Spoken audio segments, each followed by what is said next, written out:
Hanap mo ba ay good vibes mula sa mga storyang hatid ay good news? Sagot ka namin! Ang programang walang ibang dala kundi magagandang kwento at balita mula sa mga storyang kapupulutan ng inspirasyon, pag-asa at tagumpay hanggang sa makabuluhang pagbabago sa lipunan. Siguradong good vibes yan! Dito lang sa programang magbibigay ng mga balitang mas maganda pa sa good news. Ang The Better News. Mapapanood mula Lunes hanggang Biyernes, 1 p.m. sa DZRH TV. Magandang araw Pilipinas! Nasa ang parte man kayo ng bansa, sisiguraduhin namin aabot sa inyo ang mga balitang mas maganda pa sa good news. Bawal muna ang nega dahil hatid namin mga kwentong kapupulutan ng inspirasyon, pag-asa at kaalaman. Live sa DZRH TV Facebook, YouTube at DZRH News website. Ako po si Angelica Cosme at ito ang The Better News. Una sa Pilipinas, una sa Pilipino.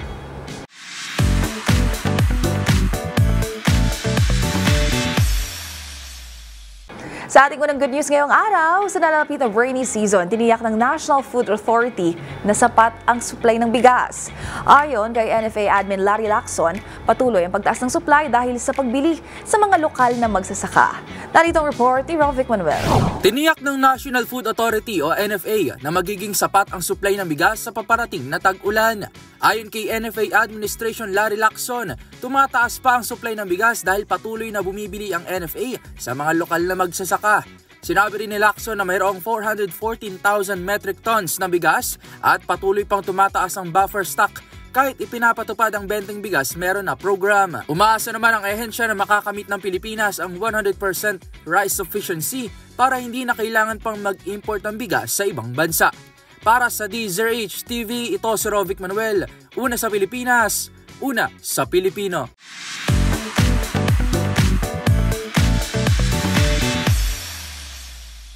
Kasado na ikalawang Fun Run Awareness Campaign na may layong palawakin ang kamalayan ng publiko ukol sa West of Philippine Sea. Gaganapin ito sa Quirino Grandstand sa darating na July 27 at inaasahang magsisilbing makabuluhang hakbang tungo sa pagtataguyod ng maritime rights ng bansa. Alamin ang mga detalye sa ulat ni Arnold Herrera. Kasado na sa July 27 ang ikalawang Fun Run Awareness Campaign na may kaugnayan sa West Philippine Sea na gaganapin sa Quirino Grandstand sa Maynila.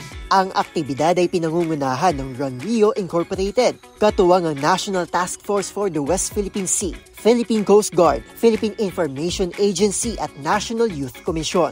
Ayon kay Andrew Neri, General Manager ng Run Rio, layunin ng Fun Run na palawakin ang kamalayan ng publiko sa kahalagahan ng pagprotekta sa maritime rights at yamang dagat ng bansa. Giniit ni Neri na paraan din ito upang mahikayat ang taong bayan na suportahan ng gobyerno sa pakikipaglaban sa misinformation, disinformation at information manipulation ukol sa West Philippine Sea.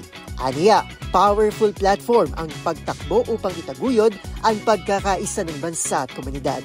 Ang lahat ng malilikom na pondo sa Fun Run ay ilalaan sa educational campaigns, lalo na sa paggawa ng mas maraming kopya ng comic book na may titulong Mga Kwento ni Teacher June na tumatalakay sa usapin ng WPS. 3 kategorya ang handog ng Fun Run, 10 kilometers, 5 kilometers at 3 kilometers. Magsisimula ang registration para sa mga nagnanais lumahok sa June 16. Magugunit ang umabot sa 7,000 katao ang nakiisa sa kauna-unahang Fun Run nito noong 2024. Para sa DZRH TV, ito si Arnold Herrera.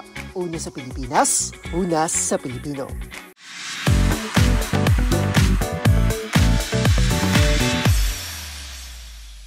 Kinilala ng United Nations o UN ang Project Pag-asa ng Bureau of Jail Management and Penology o BJMP sa Mimaropa na isang proyektong tumutulong sa mga persons deprived of liberty o PDL na matutunan ang digital skills.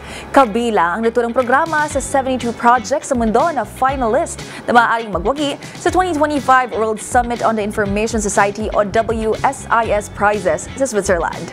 Ang buong detalye, alamin sa report ni Dustin Bayog.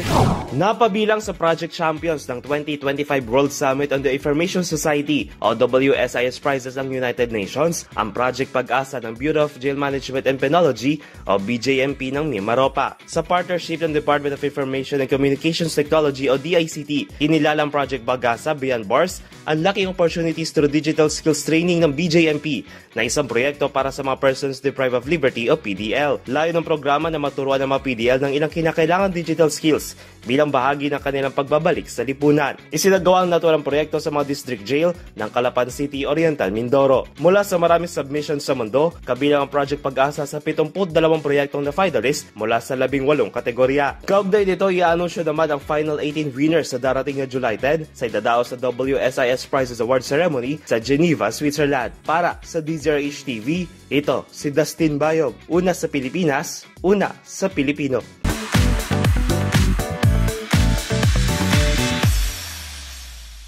Namahagi ng mahigit 3 milyong halaga ng farm machineries and equipment ang Department of Agrarian Reform sa mga benepisyaryo nito sa Misamis Occidental. Bukod diyan, mamimigay rin ng Certificate of Condonation para naman sa mga magsasaka sa nasabing rehiyon. Narito ang report ni James Galange. Namahagi na mahigit 3 milyong halaga ng farm machineries and equipment at electronic land titles ang Department of Agrarian Reform o DAR sa mga Agrarian Reform beneficiaries sa probinsya ng Misamis Occidental. Ngayon hindi nakatanggap ng Certificate of Condonation o COCROM na nagpapalaya naman sa mga magsasaka mula sa pagkakautang sa mga lupang kanilang isinasaka. Yan ay bilang tulong ng kagawaran sa kabuhayan at lalo mapataas ang kita ng mga magsasaka sa nasabing probinsya. Samantala, kabilang rin sa proyekto ng DAR ay mamahagi ng libreng serbisyong legal na siyang natanggap naman ng mga ARB sa probinsya ng San Fernando, Sibuyan, kung saan mahigit 300 ARB ang natulungan mula sa iba't ibang barangay at komunidad. Ayon kay Provincial Agrarian Reform Officer 2 Claro Pakwing, nais ng naturang inisyatibo na mailapit ang serbisyo ng pamahalaan, lalong-lalo na sa mga liblib at walang akses sa serbisyong legal. Para sa DZRH TV, ito si James Galange, una sa Pilipinas, una sa Pilipino.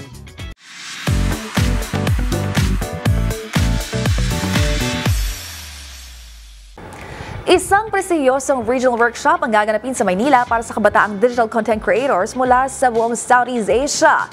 Sa ilalim ng programa ng US Embassy at Young Southeast Asian Leaders Initiative, tatalakayin dito ang mahalagang issue sa digital age mula artificial intelligence hanggang cyber security. Narito ang report ni Millie Borja. Magkakaroon ng regional workshop sa Maynila para sa mga kabataang digital content creators mula sa buong Timog Silangang Asya, ayon sa anunsyo ng Embahada ng Estados Unidos sa Pilipinas. Gaganapin ang Creators Collab, ISEALI Bootcamp for Digital Creators sa May 28 hanggang June 1, 2025 sa ilalim ng Young Southeast Asian Leaders Initiative. Tatalakayin sa workshop ang mga mahalagang usapin tulad ng artificial intelligence, cybersecurity, brand development at intellectual property. Kabilang din sa programa ang pagbisita sa mga opisina ng mga nangungunang technological companies sa Maynila tulad ng Microsoft at Meta. Magiging tagapagsalita rin ng ilang kilalang social media mentors, kabilang si journalist Jackie Manabat. Ayon sa US Embassy, ang mga napiling lumahok ay may kolektibong 15 million followers sa iba't ibang platform. Samantala, 10 representative mula sa Pilipinas ang kabilang sa 60 na kabuuang kasali sa bootcamp. Lahat ng lumahok ay magsisilbing miyembro ng US government at ISEALI Exchange Program Alumni Networks na magbubukas ng iba't ibang oportunidad tulad ng grants at networking. Ang proyekto ay ipatutupad ng Out-of-the-Box Media Literacy Initiative sa tulong ng pondo mula sa US Embassy sa pakikipagtulungan sa US Mission to ASEAN. Ang ISEALI ay signature program ng American government para sa mga kabataang leader sa Southeast Asia na may edad 35 pababa. Nagsimula ito noong 2013 upang palakasin ang civic engagement, kalikasan, edukasyon, pag-unlad ng ekonomiya at mabuting pamamahala sa rehiyon. Para sa DZRH TV, ito si Millie Borja, una sa Pilipinas, una sa Pilipino.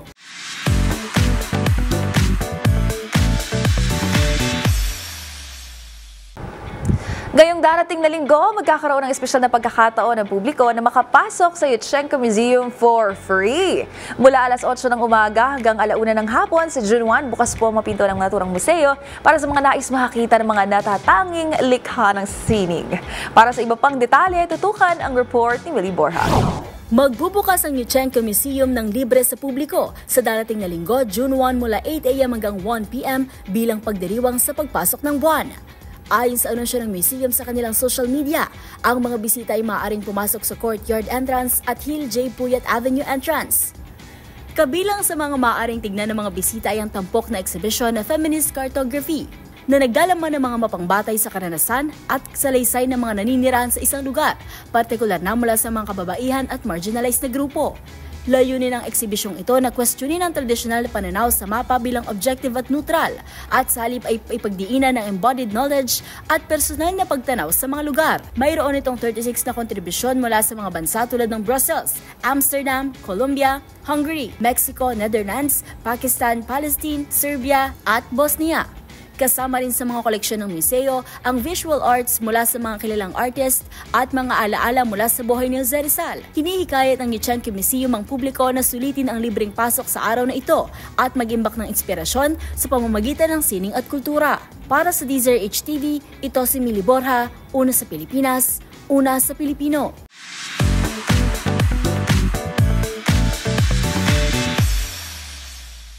Isang pagkakataon na naman para sa mga Pilipinong nagnanais magtrabaho abroad. Good news po mula Austria dahil nasa 800 job vacancies ang inialok para sa mga Pinoy sa iba't ibang industriya. Alamin ang mga detalye ng job fair na ito at kung ano ang mga inilaang benepisyo para sa mga migrant workers sa report ni Rose Babiera. Good news para sa mga Pinoy na nagnanais magtrabaho sa Austria. Inanunsyo ng Austrian government na sila ay nag-aalok ng 800 trabaho para lamang sa mga Pilipino. Ang job offer ay pinahayag sa pamamagitan ng Philippine-Austria Job Fair na ginanap sa isang mall sa Quezon City.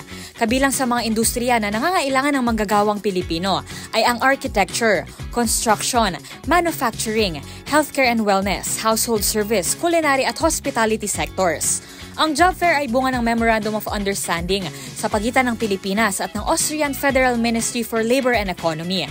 Bahagi rin ng programa ang pagtitiyak sa maayos na sweldo at benepisyo para sa mga migrant workers. Higit pa riyan, may oportunidad din ang mga manggagawa na madala sa Austria ang kanilang mga anak at pamilya. Isa itong malaking hakbang para sa mga Pilipino na naghahanap ng mas magandang kabuhayan sa ibang bansa. Para sa DZRH TV, ito si Rose Babiera. Una sa Pilipinas, una sa Pilipino.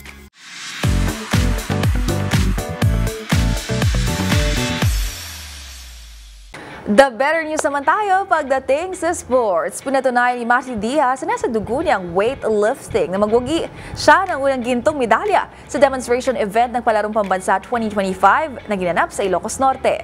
Ang batang atleta, pamangkin ni Olympic gold medalist Heidelin Diaz at kumakatawan sa Region 4A ng kompetisyon. Para sa Balitang Sports, ihatid yan ni Mili Borja.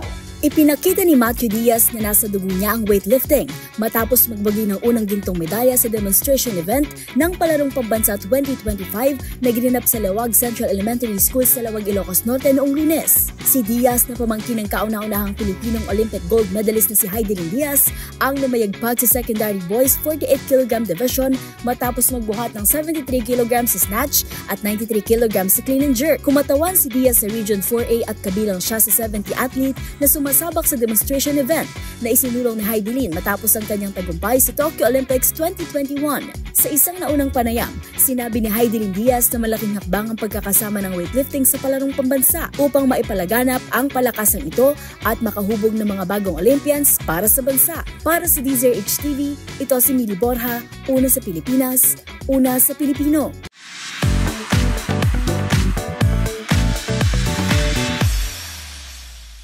Sa mundo naman ng showbiz, new chapter unlocked para sa mag-asawang Megan Yang at Micael Daez. Si Miss World 2013 at ang kapuso actor kasi officially mommy and daddy na. Ang pasilip ng first-time parents sa kanilang baby boy, showbiz report na ito. Isinilang na ni Miss World 2013 Megan Yang ang kanilang first baby ng aktor na si Micael Daez. Sa Instagram, ipinasilip ng first-time parents ang kanilang baby boy. Kalaki pang ilang videos mula nang nagbubuntis si Megan hanggang sa kalong-kalong na nito ang anak na parang nga sa kanila new chapter unlocked. Sa isa namang hiwalay na post na aktres, ikinuwento nitong isang linggo na ang nakalipas mula ng kanilang winelcome sa outside world si baby. Agad namang bumuhos mga komento ng pagbati mula sa mga kasamahan sa industriya ni Megan at Micael. Kabilang na riyan sina Connie Reyes, Ann Curtis, Glyza De Castro, Andrea Torres at Andy Eigenman.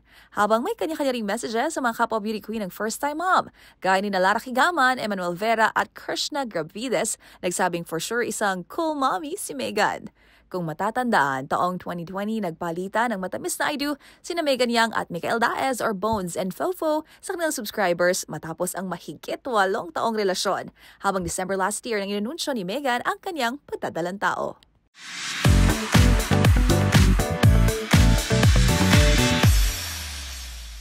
At yan ang mga balitang hashtag Pampag Good Vibes para sa inyo. Magkita-kita lang po tayo susunod na linggo. Dala pa rin ang mga balitang tiyak, magpapa-feel better sa ating lahat. Para naman sa ating mga live streamers website, palagi lang pong tumutok. At kung meron kayong gustong i-share ng mga kwentong hatid ay good vibes, i-comment nyo na yan sa ating comment section. Tandaan, libre lang po ang umiti at maging masaya. Kaya naman, huwag mo nang ipagkait sa iba. Hashtag Good Vibes lang.